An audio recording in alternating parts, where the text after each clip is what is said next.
service of the NTA.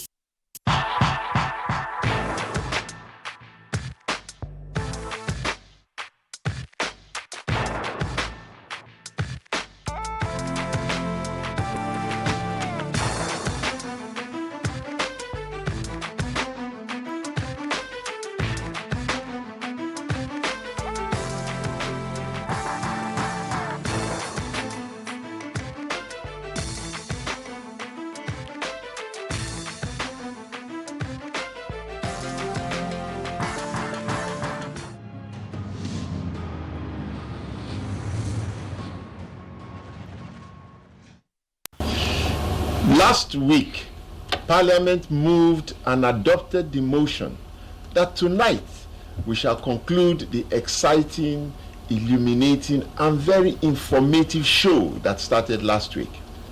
For the first time in African history, Nigeria is establishing a sports diplomacy section at the Nigerian Institute of International Affairs to study, document, and examine the efficacy of sports in another dimension. Once again, the Sports Parliament is extending the discourse on sport beyond medals and trophies to the realm of international diplomacy. I am Segun Odegbami, Speaker of the Sports Parliament, coming to you live on Africa's largest television network here in Lagos. Sitting in Parliament with me tonight in the studio is the maverick himself, Onome Obrute. Onome, good evening. Thank you, Mr. Speaker. Thank you for having me. And of course, we have joining us from their homes, we have from Ibadan, Waheed Ekun. Yeah, thank you, Mr. Speaker, for having me. And from Abuja, we have Beauty and Brain, Adenike Keenan. Thank you, Mr. Speaker. As always, it is a pleasure to be on Sports Parliament, and I'm looking forward to tonight's discourse. And returnee, our SAN, Babatunde Ogala. Thank you, Mr. Speaker. I'm not a returnee. I've always been here. It's just that some duty called and I was absent for a couple of weeks. It's indeed my pleasure to be here. Very good. Good evening, our guests on the program. Very good. And one who will soon become a parliamentarian all the way from South Africa is my good friend, British journalist, Satish Seka. Satish. Hello, Segun. Thank you very much and it's a pleasure to be here again. And I'm looking forward to hearing from Sam Ramsamy again. Very good. Yes, he will be joining us all the way from his base in South Africa, the Pan-Africanist, crusader for sports, a lecturer, social and political activist, a teacher, administrator, and diplomat, Dr. Sam Ramsamy. He will be joining us when we come back from the break. But from the Nigerian Institute of International Affairs, NIA in Lagos, is another special guest who was here with us last week, Professor Godwin Ichimi. He's here in the studio. How are you, sir? Mr. Speaker, I look forward to today's program. I'm sure we are going to have an exciting time. Fantastic. And you are looking, I like the way you are looking, truly Nigerian. Thank you very much. Thank you. Well, join us after the break. It's the dawn of a new era on NTA's flagship program, the Sports Parliament, revitalized with lots of varieties, including feedback responses from viewers. Sports Parliament, the weekly sports show that exposes all the intrigues in the Nigerian sports sector and projects an agenda on the way forward for Nigerian sports.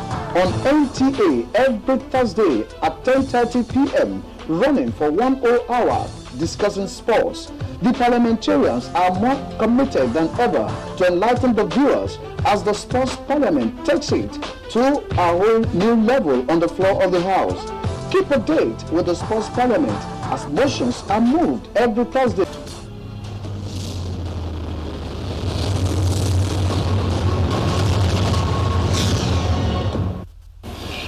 Welcome back. If you are just joining us, you haven't missed anything else. It promises to be a fantastic show today. As we started last week, we are going to start today also. I never tire of listening to the late sage, Dr. Nelson Madibo Mandela. repeat that which continues to stimulate me, to inspire me, to motivate me, to just get me going, to make me believe in the power of sport to change the world. He said this at the Sport Lorraine Awards, which has my good friend Dr. Edwin Moses as the chairman. And this was, I think, in 2002. Sit back and listen to the man himself tell the world that sport has the power to change the world. Sit back and enjoy this.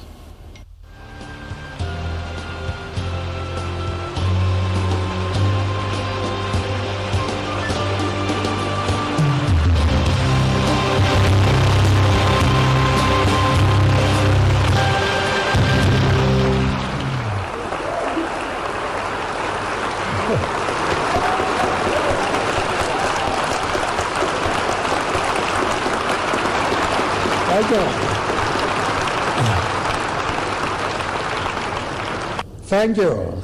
I am happy to be with you tonight at the first Laureus World Sports Award. Sport has the power to change the world.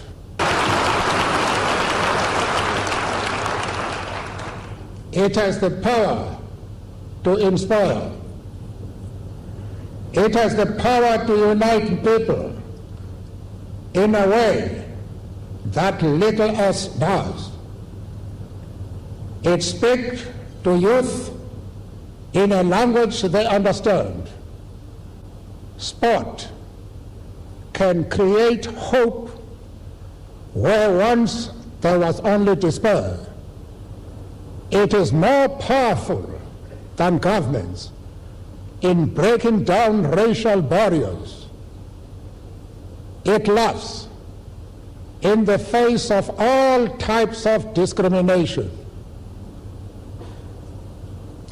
The heroes are standing with me are examples of this power. They are valiant, not only in the playing field, but also in the community, both local and international. They are champions, and they deserve the world's recognition. Together, they represent an active, vigorous Hall of Fame, a Hall of Fame that goes out into the world, spreading help, inspiration, and hope. Their legacy will be an international community where the rules of the game are the same for everyone, and behavior is guided by fair play and good sportsmanship. I ask you now to rise and join me in commending the original inductees into the World Sports Academy Hall of Fame.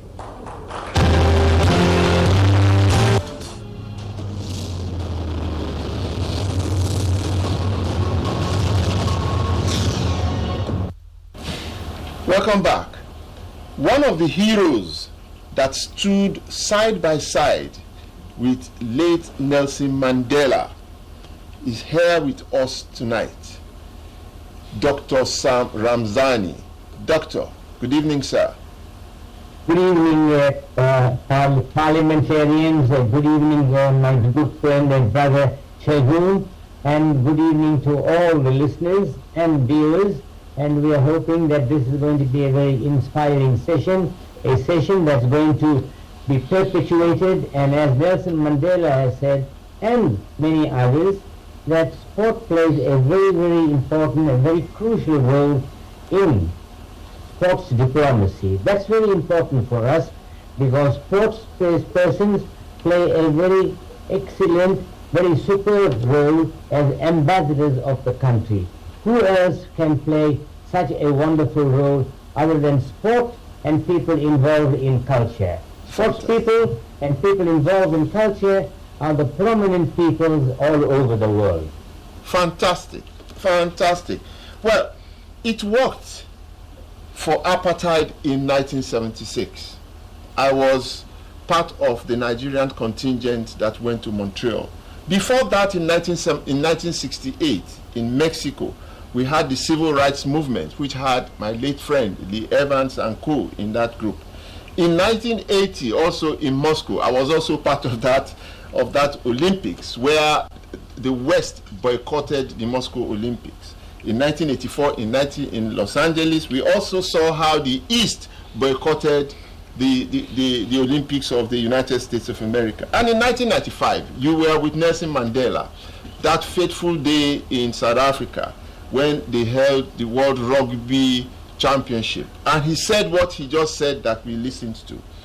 If we know that sport is this powerful a tool for us to use to change several things, particularly those of us who are blacks and in Africa, why have we not been using it as much as we should since after the apartheid in at least 1995?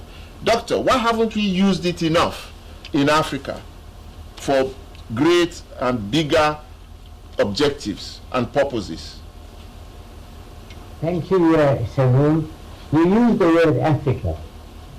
And Africa at the moment is again recuperating, because sadly, over the last few years, Africa, I wouldn't say was disunited, but the unity, the cohesion did not last. You know, during the days of an excellent icon in administration in Nigerian sport, Chief Abraham Odia, who is no more with us, he played a very important role in uniting Africa.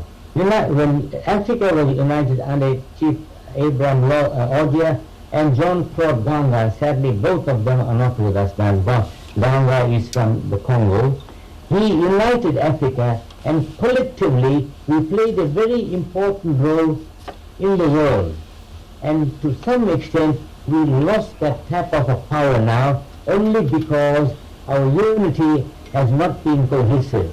And I believe, again, under Mustafa Barat now, who is the president of the ANOCA, the Association of National Olympic Committees of Africa. As you know, they have the headquarters in Abuja, and in fact, in 2 weeks' time, Abuja again is going to hold what is called a commemoration of what happened 40 years ago when ANOCA was formed, and I believe the Nigerian head of state is also going to be there.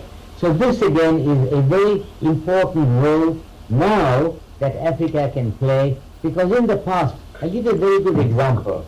In 1968, prior to all the issues that happened, it was United Africa which prevented apartheid South Africa from participating in the Olympic Games in Mexico. And it was United South Africa that United Africa that prevented South Africa. This is apartheid South Africa. I'm not talking about the present South Africa, which is very democratic now. They played a very important role internationally, and that got Africa highly respected. In fact, Africa was more highly respected than then what was called the Organization of African Unity. Even now, the sports people are very much more respected than, I can say, the African Union. And I believe we need to continue with that, Segun.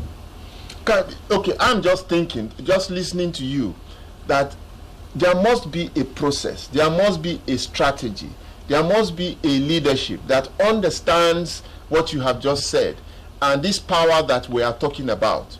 How can we put that together now? The ANOCA is not the Supreme Council for Sports in Africa of 1976. So how can we start to bring in those influences, those powers, those visionaries that can actually make change and unity possible?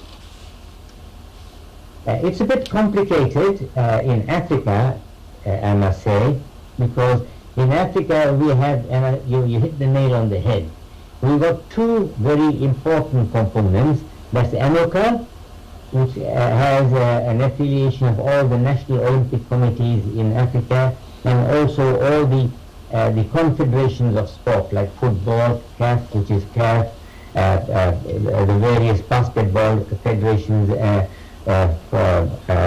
handball federations, athletics federations, and all other federations.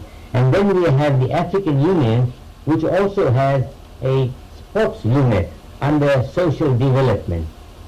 In the past, they have not been working together. I am happy to say now that both the African Union and ANOCA are working together, because it's very important, because the sports ministers play a crucial role, a very essential role in generating the type of respect we want. And that can only come from the African Union. And I'm happy to say now that through the International Olympic Committee, the African sports ministers also are recognized, and they're coming to play an important role within ANOCA. And I think in that particular respect, obviously, like everything else is said, and this very proverbial quote, Rome was not built in a day. It's going to take some time, but I believe this particular forum that we have is going to be an important forum, a very crucial forum to generate and inspire that particular group of people into what should happen in the future. My own last question before I throw it open to parliamentarians. Listening to you again, I hear government, I hear the ministers, I also hear the independence of the International Olympic Committee. It's politics and sport coming together. They have to come together. Is that how you think also, sir? That is important, that is crucial. Now this happens in very many countries. It happens in a very subtle form.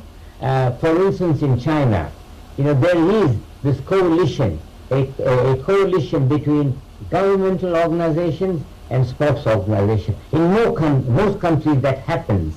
And even in Africa, in very many of the countries that happen, there is this type of a coalition where there is full and total cooperation between the two. But in some countries, and I sadly don't wish to name them, that coalition does not exist. And I think that again is a hindrance. That again is a type of an obstacle, if I might use the sporting term, in overcoming this particular issue. Of course now in Europe, the European Council has played a very important role.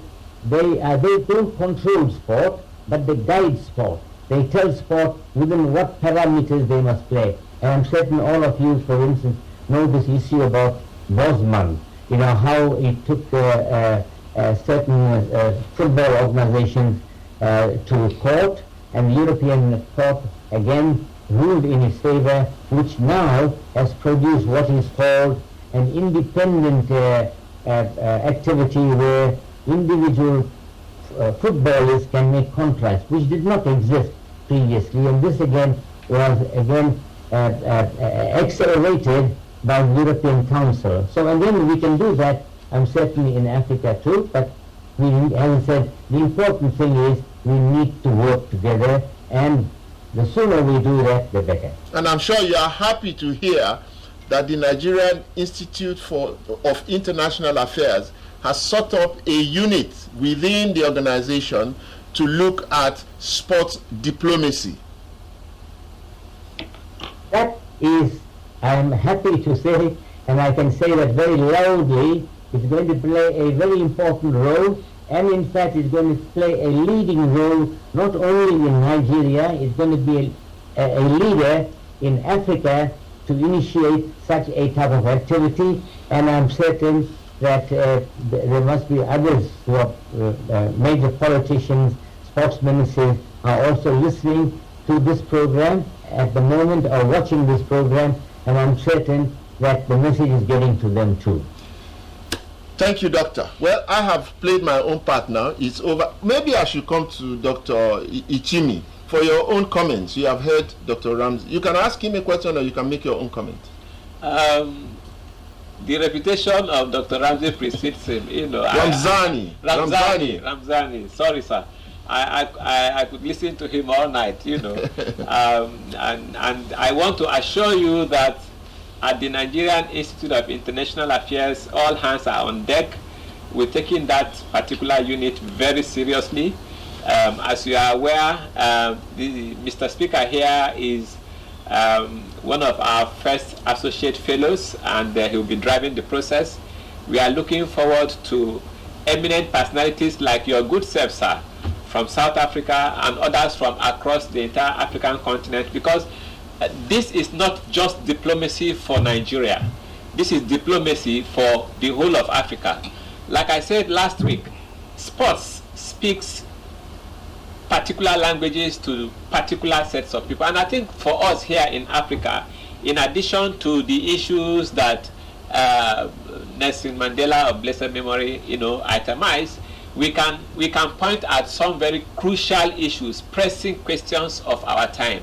Issues of security, issues of economic development, issues of youth empowerment and inclusion, employability of the youth. All of these are pressing issues that we feel that the quintessential nature of sport speaks directly to these matters. And we're going to bring all of our capabilities and networking resources together behind these very important facets of diplomacy that Mr. Speaker has actually been lying fallow for a very long time. Yes. You are releasing the information to the world now. So I will pass on the baton to my parliamentarian, starting from in-house here.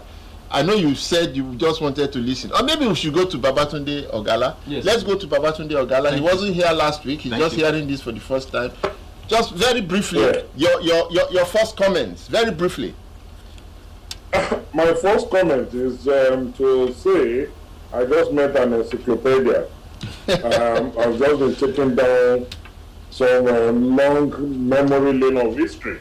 In fact, when Sam mentions Supreme Council for Sports in Africa, what immediately occurred to me is, when last did I hear that?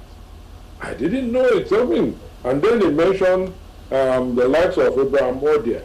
And like he has touched, I'm listening to Nelson Mandela. What Africa seems to have lost over the last couple of decades is simply leadership. And I say this with all sense of responsibility. Even as a young man, we read voraciously about the likes of Abraham Odia. They were dedicated persons to sports. They were able, they commanded the respect, they commanded the confidence of the continent to weave the continent together and use sport as a strong tool for diplomacy. Today we have conflicts all over the place.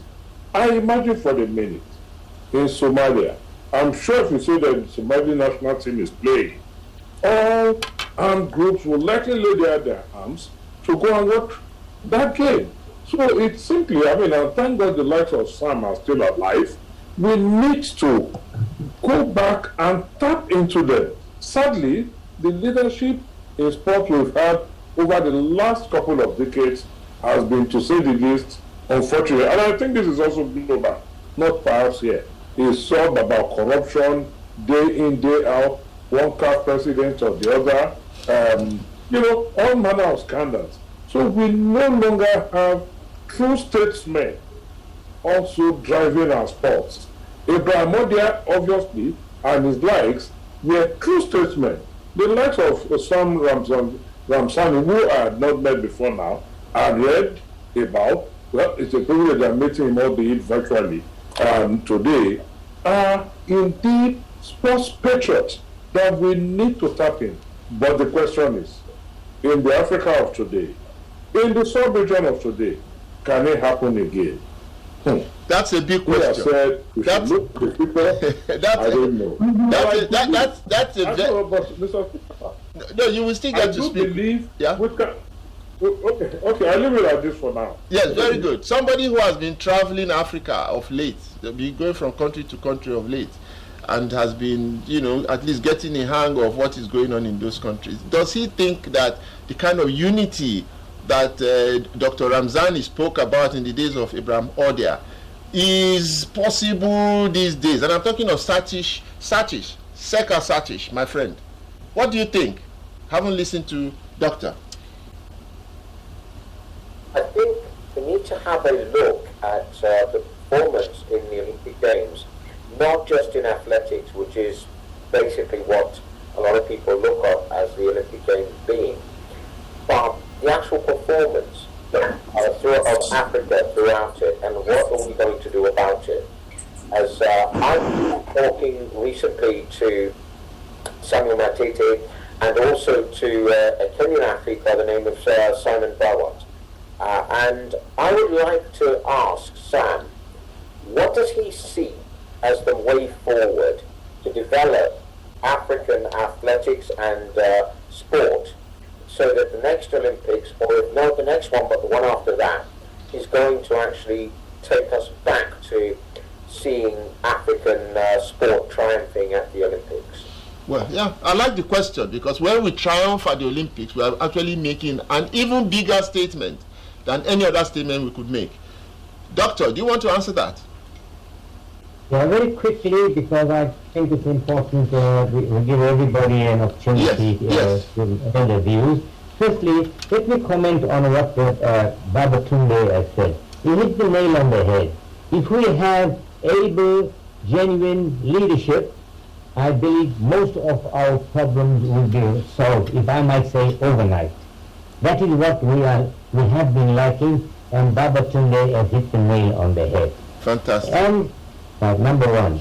Secondly, in the past, we had, of course, we still have them now largely in football, and I'm certain that if people who go overseas, if they say they're Nigerian, first thing they'll talk about all the top footballers that are playing in the English league and in the European league and other leagues. They are very, very famous up to now. The same thing happens if someone says, I'm from Kenya. Straight away they say, Kip Keino. And this is the type of a focus that sports people have. Coming back to what Satish has said, we again can be very powerful by producing powerful athletes, the equivalent of our footballers, the equivalent of our track athletes in boxers, Nigerian boxers, Ghanaian boxers, and sports people from Egypt. Now, there are two components, and we need to see how we need to, again, to not only establish and dovetail these two components, but also to make sure they work. One is development. We need a developmental program to ensure all that our upcoming athletes get the support they need. Secondly, by the same token, we have to immediately produce top-class performances. And top-class performances doesn't come cheap. They have to travel. They have to have all types of activity support around them. And at the moment, I am happy to say that ANOCA has got a program which is going to look at, and that's going to hopefully bring us more medals in 2024, that's in three years' time. And we need that type of a program, working with all the sports federations internationally, and especially with the African Federation. Now at the moment, we look at track and field athletes. What happened in Tokyo, if you took out all the medalists from Kenya and Ethiopia, we do not have much track athletes in other parts of Africa. Now we need to develop this. What happens to all the top sprinters, the lady sprinters, especially the lady sprinters in Nigeria? Where are they now? Why are they still not around? What are we doing about it? And that, I think, again, is what ANOCA is looking into that. Big question you have asked there, Doctor. We'll be going on a break after, because you raised the issue of women. Let me give Adenike just 1 minute to say something before we go on our first break. Adenike. Thank you very much, Mr. Speaker. I was going to take Mr. Ramzani on that, Doctor, yes. I have my concern really, and the other week we had a long discourse behind the camera. We were talking about using or taking advantage of the ambassadors, sports ambassadors, as a voice, as a tool for information dissemination, for active participation, and having to use them to as best as we can. I'm wondering if we have sports ambassadors, if we have veterans, we have legends who are giving well to the game, giving well to sports, how do we get to bring them on board and properly utilize them in such a manner that it is beneficial to everyone at the end of the day? I'm just going to ask Mr. Ramsani that, as in come from an experienced perspective and what he's been able to do and the likes of him have been able to give to sports in Africa. Fantastic question. He will just hold on to that until when we come back from our break. After the break.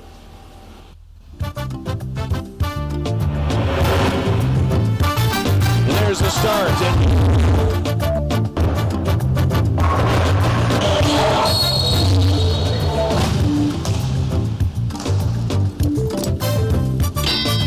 Promises to share out. Winds up that right hand.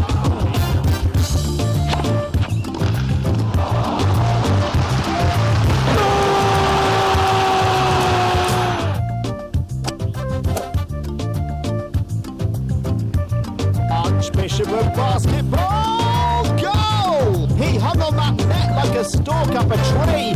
NTA Sports 24 brings you all sports, all time and all day. Tune in to watch NTA Sports 24 on Star Times Channel 270, StarSat on Channel 434 and Free TV on Channel 731. NTA Sports 24, where sports thrive.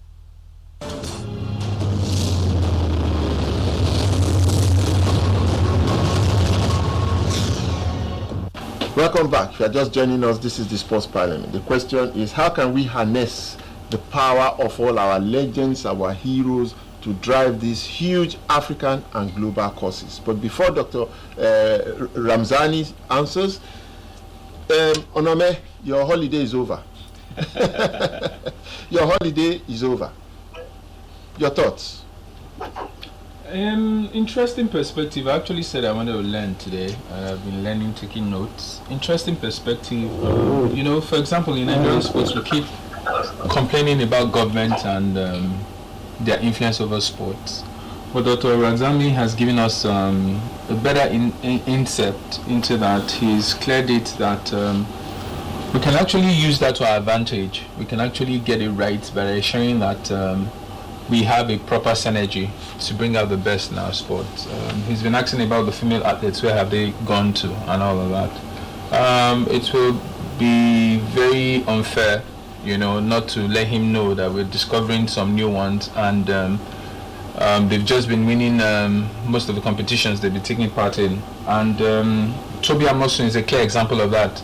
She's just set a very fantastic record in the hurdles for females, and a few others are coming up. So I particularly like that aspect, and I think going forward I would try and work with that, the synergy between government and sporting sector, and the best we can get from it. Good. It's been futile trying to remove government. Yes, it's a third world country. It's in the you cannot remove task. government. Yes. Government has to play a significant role in it.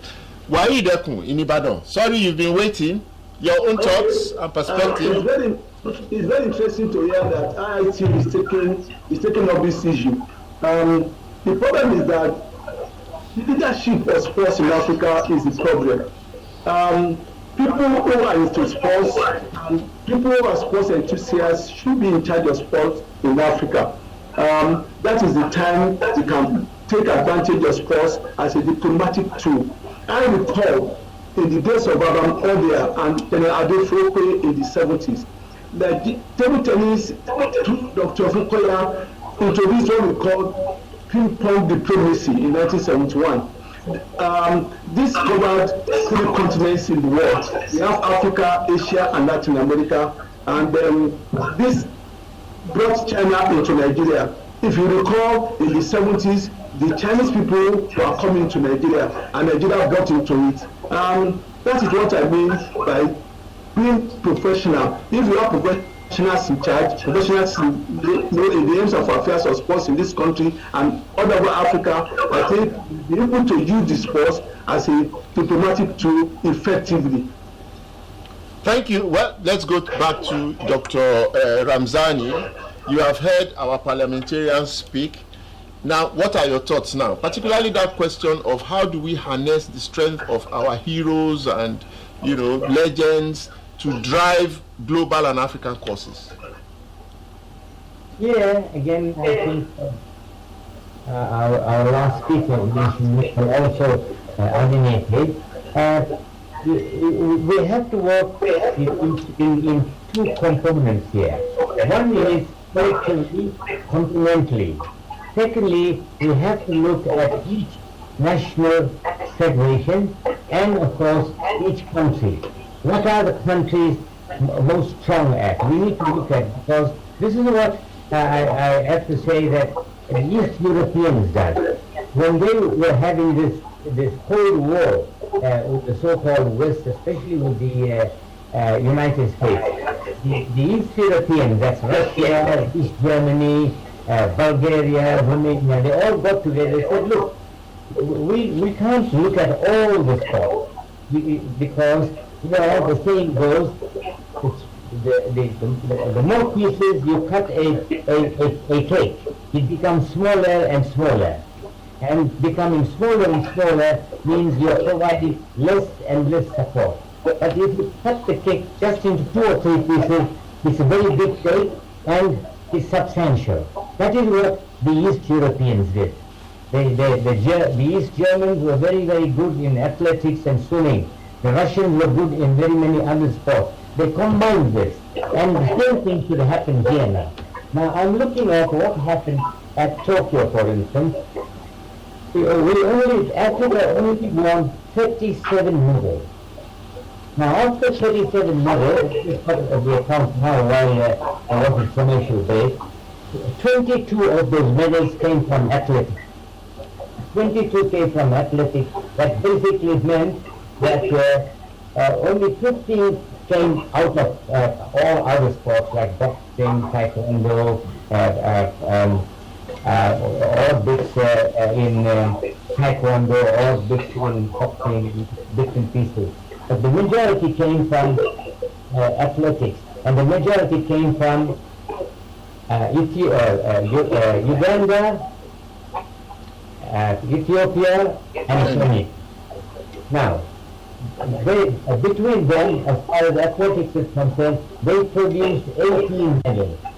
So this is the type of thing that we need to use. For instance, it is generally said, we don't know whether this is true, that Nigeria, for instance, I have to concentrate on Nigeria because, this is a Nigerian program, so therefore I'm focusing on that particular area. Nigeria used to have very, very good sprinters. It hasn't got a history of middle and long distance runners. It's got a history of producing sprinters both in men and women. Now, they should be concentrating on that. And that is where I think Nigeria, to some extent, has missed out. At the last Olympic Games, Nigeria only won 2 medals.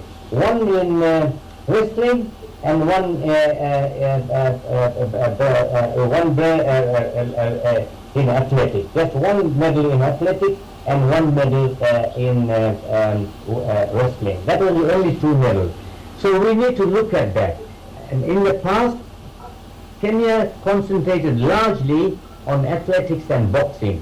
So did Ethiopia. And by the same token, South Africa concentrates largely on swimming. And Egypt concentrates on, they are very good, they concentrate on very many sports, especially team sports. Nigeria, for instance, West Africans are very, very good at football. I'm not saying that the others are not good at football, but when you look at the history, now we need to again look into this, how we can support. We can't support all athletics all over Africa. We need to support countries which have this potential. Boxing has a potential in Nigeria. boxing has a potential in Ghana. We need to look into that particular area. Botswana now has a potential in athletics. We need to look at that. And this is what ANOCA is going to do in the for the next 3 years, and focus on this particular point. This was done to some extent leading up to the Rio Olympics, and it worked very well. ANOCA gave money to certain countries to develop certain athletes, and they produced medals. Rio produced more medals for Africa than Tokyo has produced. Of course, we need to be careful again in making these comparisons, because Tokyo is a different and a very complicated system that has happened there under COVID. And I'm coming back to again now under COVID. What is going to happen under COVID?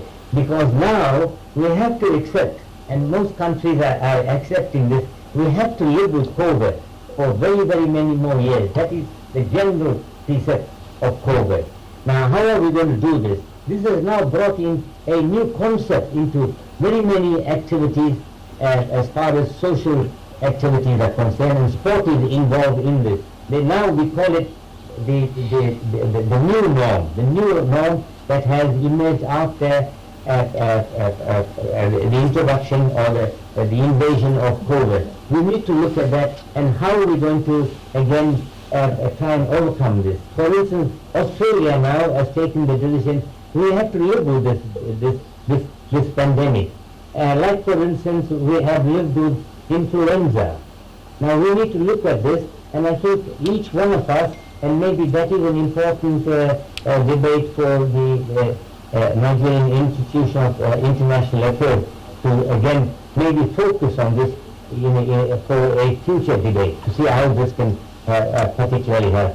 We cannot forget COVID. COVID is going to again affect all elements of life in Africa, and especially as far as sport is concerned and culture is concerned. Dr. Ramzani, you have done very well. Thank you so very much for the insights. You have given us food for thought, and you have cut out the work for NIIA. Your own final thoughts, as you have listened to all the contributions from everywhere now. Your final thoughts. My thoughts focuses on the major challenges that have been identified and the role that the Nigerian Institute of International Affairs is supposed to play in the grand scheme of things.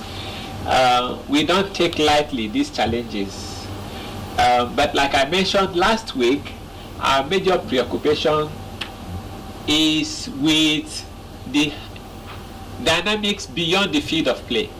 Good. The Nigerian Institute of International Affairs will leverage on all its network. But let me say that the principal concern for us will be the impact which people-to-people exchanges will bring to bear on the project of sports diplomacy.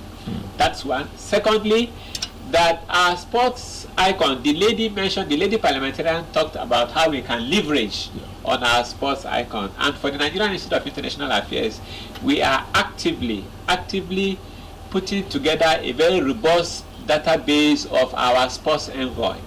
And we continue to research into how they will engage in our league systems, with our athletes, with sports administrators, the entire broad spectrum, of stakeholders in the sports industry. This is what will come together to give meaning and life to the project of sports diplomacy, and how that will speak to the challenges that are identified at the beginning of the program. Fantastic. Yes. Wow, we are entering very exciting times, at least in sports in the world. So I will just run through our parliamentarians to get their final thoughts on everything we have heard tonight. Let me start with my friend, British journalist Satish Sekar. Satish, what have you made of tonight? Everything we have heard tonight. Let me start with my friend, British. Somebody has put on their television set. Somebody has put on their TV set. Can you just please turn down the volume of your TV set, please? Satish, over to you. There's too much background noise. Yes, now we can hear you. Okay. First of all, I would like to thank Dr. Ramzani for his contribution and all the other parliamentarians today. I have heard quite a lot of what you've got to say, but what level of help can you actually give to some of the legendary athletes such as Samuel Matete, Gilbert Bayi, Simon Barrott and others who are actually trying to develop the next generation of athletes and competitors in the Olympic Games? You mentioned Anika. Could you explain a little bit more about that? No, you can't ask a question now. Don't ask a question now. Just your own remarks, and well, maybe at the end he could answer. But just make your remarks and that's it. Okay, well, my remarks would be, I think a lot of progress has been made, and that we have developed an idea and ideas for progress to deliver greater success in the Olympic Games. So I think we're actually heading in the right direction. Fantastic. Thank you very much. So let me go to Ghana. Well, no, I won't go to Ghana until the very end. Let me go back to Adenike. Your final thoughts for tonight. Adenike. Lawrence, thank you very much, Mr. Speaker. I'd like to say a very big thank you to Dr. Ramzani for his invaluable contributions. And a lot of us have learned so much. I'm sure the viewers at home have learned a lot about sports and diplomacy. I'd just like to talk to the gentleman in the studio as well to say a big thank you to it. I think it's high time we took this to the next level, and it's very pleasing to know that there are actions in that particular aspect. I'm looking forward to a situation where sports is as powerful as it is. We'll see pivotal to a lot of success, the voice for many, for different spheres of our lives, and I see it happening as the years come by, as the years go by. Thank you. Babatunde Ogala, your final words. 30 seconds. Mr. Speaker, Storm Ramzani, you're a 83-year-old man. What I would just wish to say is through a challenge to Anoka. Anoka has to be up and going and take our sports back to where it was. The migration of our sports people who are contesting the colors of other countries outside of Africa is becoming worrisome. If you look at the Arab countries at the last Olympics, most of the athletes were from our countries, albeit in Arabic names. So that is my challenge. That is the challenge I want you to take back to Anoka. And I must say here that even the spirit of competing, it is now becoming almost a do or die thing for African countries. And that is perhaps where cheating has become a big issue. And I must say, this has also made it difficult for us to cooperate, because every country wants to outdo the other, and they resort to all manner of underhand and unethical tactics. Okay. So that is just my challenge and my message back through you to Anoka. Thank you. Wai Idekun, final words from you. I think I want to commend the IITA for taking up this project. And then is it NIIA, not NIIA. Yes, I understand. But I think what they have to do is to educate the people in charge of sports in various countries to be able to understand the concept and the project they are pursuing. It's very important, and God will bless them a lot. Thank you, Wai Idekun. Well, I have to come back home. To Onome. We have Sheun Omotayo on the set, but it's too late for him to make any contribution. Maybe we should just see your face for 30 seconds. Let's see your face. Prof, let's see your face. Okay, you are not there again. Okay, Onome, your own final thoughts. And help us thank Dr. Ramzani. Yeah. First of all, we thank you, Dr. Ramzani, for taking our time once again to come on the show today, and we're grateful that Nigerians and Africans could hear you today, and the knowledge you've impacted has impacted me in me positively a lot tonight. My final takeaway from this, Satish, also thank you very much, and other parliamentarians. My final take on all of this, Prof. Thank you very much, Prof from NIIA, not IITA. I thank you very much for also coming. My final thoughts on this is it's quite simple. Last week we actually spoke a lot about the things we expect from this. I wish that we do those things we've said. I wish we started immediately, and like you said last week, that the DG of your organization has put in place something that will be celebrating 60 years very soon. I wish we started ASAP, kick-started, because the truth of the matter is, if we get the positive vibes from the government and mix it properly, I am very sure that what we are projecting and what we've discussed tonight will take us to that point that will elevate our sport to the right position it deserves to be. So, your movie motion for adjournment.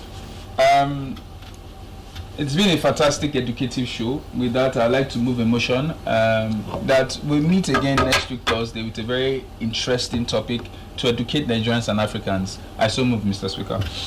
Well, thank you, Dr. Samuel Ramzani. Thank you, Professor Godwin Ichimi. Thank you, all Nigerians. All those in favor of that motion say aye.